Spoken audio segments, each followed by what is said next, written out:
Hello viewers, সবাই কেমন আছেন? আশা করি সবাই সুস্থ আছেন এবং ভালো আছেন। তো আমার সামনে দেখছেন একটা ট্রানজিস্টর অ্যাম্পলিফায়ার সার্কিট। এটা 2 ট্রানজিস্টরের একটা সার্কিট।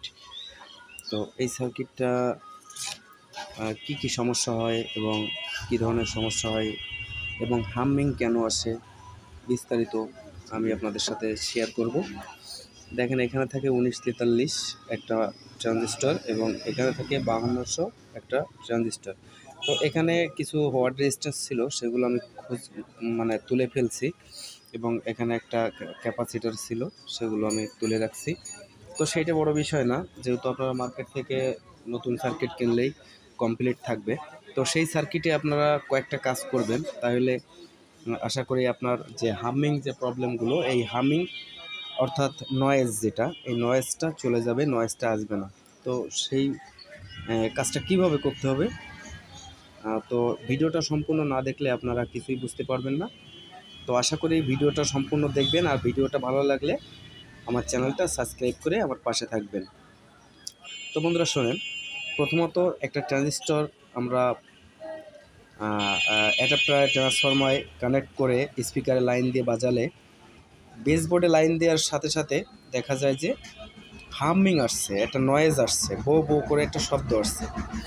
তো যখন আপনি নয়েজটা আসে, তো নয়েজটা কেন আসে দেখেন, এখানে আপনি বেস বোর্ডের যে কানেকশনটি খুলে দেবেন, খুলে দেওয়ার সাথে দেখবেন কোনো নয়েজ নাই। আবার বেস বোর্ডের লাইনটা দিবেন, দেখবেন নয়েজ আছে। তো নয়েজটা কেন আসে? প্রথমত আসে এইখানে হেডের তার দেবেন, আপনারা যে তারটা ইউজ করেন আসলে ওই তারটা কিন্তু অডিও ইনপুটে দেওয়ার কথা না। অডিও ইনপুটে আপনার তার দেওয়ার কথা হেডের তার।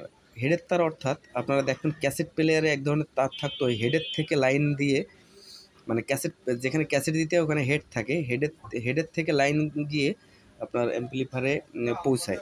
তো ওইটাকে বলে হেডের তার। তো মার্কেটে আপনারা অ্যাভেলেবেল হেডের তার কিনতে পারবেন, সেই তারগুলো এখানে ইউজ করবেন, তাইলে দেখবেন হামিং থাকবে না। তো অডিও ইনপুট আউটপুট যেখানেই আছে, স্পিকার লাইনটা বাদে দেখবেন বেসটোনের যে অডিও ইনপুট এবং এখানে যে ইনপুটটা ঢোকে, এখানে হেডের তার ব্যবহার করবেন, দেখবেন আপনার 40% হামিং দূর হয়ে যাবে।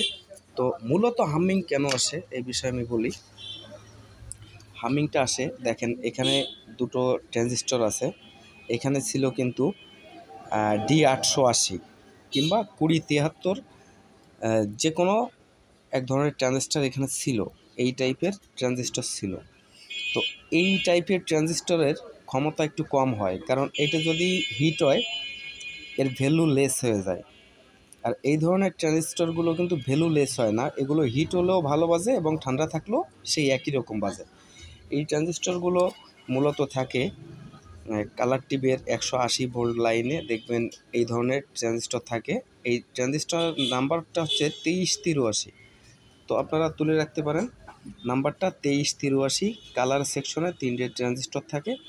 এই ট্রানজিস্টর দুটি দেখেন, এখানে 2073 কিংবা D880 দুটো ট্রানজিস্টর থাকে, ওই সেম, শুধু ওই দুটো ট্রানজিস্টর আপনারা তুলে ফেলবেন।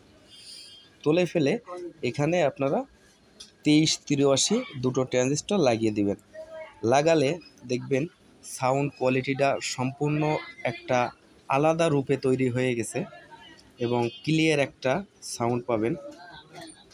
তো এখানে আরেকটা বিষয় আছে, দেখেন এখানে একটা ফিল্টার ক্যাপাসিটার দেওয়া আছে, এরা অডিও ইনপুটের সাথে একটা ক্যাপাসিটার দেওয়া আছে। এই ক্যাপাসিটারটা দেখেন উল্টো করে লাগানো আছে, অধিকাংশ বোর্ডে কিন্তু উল্টো করে লাগানো থাকে, নেগেটিভটা এই সাইডে দেওয়া থাকে, কিন্তু আসলে নেগেটিভটা কিন্তু এই সাথে থাকবে, এই গ্রাউন্ডে থাকবে নেগেটিভটা। তো দেখেন এখানে কিন্তু নেগেটিভটা এখানে দেওয়া আছে এই সাইডে। এই ক্যাপাসিটারটা ঘুরিয়ে লাগিয়ে দেবেন, দিলে দেখবেন আরও চেঞ্জ হয়ে গেছে। তো আরও বিষয় আছে, আপনারা ব্যস্ত হবেন না বন্ধুরা। তো আপনারা যখন 24 ভোল্টের উৎসে যাবেন, কিংবা 24 ভোল্ট হোক আর আপনার 40 ভোল্ট হোক আর 35 ভোল্ট হোক, যেটাই হোক, যখন আপনারা 8 ট্রানজিস্টরের উৎসই ব্যবহার করবেন কিংবা 8 ট্রানজিস্টর ব্যবহার করবেন, তখন কিন্তু এখানে যে ট্রানজিস্টরগুলো আছে এই ট্রানজিস্টরগুলো চেঞ্জ করে দিবেন। এই দুটো ট্রানজিস্টর চেঞ্জ করে দিয়ে এখানে 1943 দিবেন, এখানে 5200 দিবেন। দেওয়ার পরে দেখেন এখানে যে রেজিস্ট্যান্সগুলো আছে এই রেজিস্ট্যান্স না চেঞ্জ করলেও হবে। যে রেজিস্ট্যান্স আছে এখানে দেখা গেল কি আপনার ডাবল করে এই যে রেজিস্ট্যান্সটা আছে এই রেজিস্ট্যান্সটা এর পর দিয়ে আরেকটা রেজিস্ট্যান্স লাগিয়ে দেবেন, একই মানের আরেকটা রেজিস্ট্যান্স এর পর দিয়ে লাগিয়ে দিয়ে একটু ওয়াটটা বাড়িয়ে নেবেন। সেম এটাও তাই, একটু ওয়াটটা বাড়িয়ে নেবেন, এরপর দিয়ে আরেকটা রেজিস্ট্যান্স দিয়ে ওয়াটটা বাড়িয়ে নেবেন। ঠিক আছে, তো হলে হবে কি আপনার সাউন্ড কোয়ালিটিটা খুব গতিতে পাবেন এবং ওয়াটটা বেশি দিবে। আর এখান থেকে অডিওর থেকে যদি ডাবল পাওয়ার দেয় তো এখানে তো আরও ডাবল দিবেই, এটা স্বাভাবিক। তো এখান থেকে যদি ক্লিয়ার হয় তো এখানে কিন্তু ক্লিয়ার দিবে। আপনার শুরু থেকে দেখা গেল কি আপনার শুরু থেকে অডিও ইনপুট যদি ভালো থাকে আউটপুটটা ভালো দেবে, আর অডিও ইনপুটটা যদি আসলে খারাপ থাকে নয়েজ থাকে তাহলে কিন্তু আউটপুটটাও সেই কায়দায় তৈরি হবে। তো এইগুলো এই এই দুটো সম্পর্কে বললাম, শুধুমাত্র পাওয়ারটা বাড়বে, আপনার ওয়াটটা একটু বাড়বে। সেক্ষেত্রে আপনার দেখা গেল 12 ইঞ্চির জায়গায় 15 ইঞ্চি একটা স্পিকার বাজাতে পারবেন, খুব কোয়ালিটি সম্পন্ন করে বাজাতে পারবেন। তো বন্ধুরা ভিডিওটা এটুকুই। তো যদি ভালো সাউন্ড কোয়ালিটি চান তো এই দুটো ট্রানজিস্টর চেঞ্জ করে দিবেন। প্রথমত দেখেন আমি এখানে চেঞ্জ করে দিছি, আর ক্যাপাসিটারটা উল্টো করে লাগাবেন। এখানে দেখেন উল্টো করে লাগানো হচ্ছে, ফিটেম করে লাগাবেন, লাগালেই কিন্তু আপনার খুব সুন্দর করে আপনার সাউন্ডটা বাজবে। তো বন্ধুরা ভালো থাকবেন, সুস্থ থাকবেন, সবাইকে ধন্যবাদ।